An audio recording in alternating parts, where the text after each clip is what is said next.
ప్రభువైన యేసుక్రీస్తు వారు ఈ లోకమునందు ఏ విధముగా ప్రకటించున్నారు?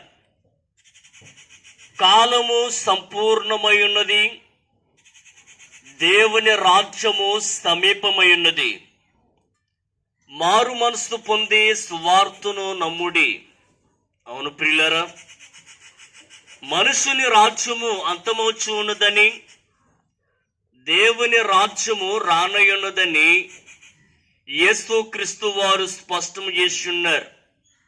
ప్రియులారా, ఏ విధముగా ప్రకటిస్తూ ఉన్న ప్రభువైన యేసుక్రీస్తు వారు ఎవరు అని మనం ఆలోచన చేస్తే, ప్రభువైన యేసుక్రీస్తు వారు దేవాది దేవుని యొక్క శక్తియు జ్ఞానమునై ఉన్నాడని దేవుని పరిశుద్ధ గ్రంథమైన బైబిల్ సాక్ష్యమిస్తూ ఉన్నది. అవును ప్రియులారా,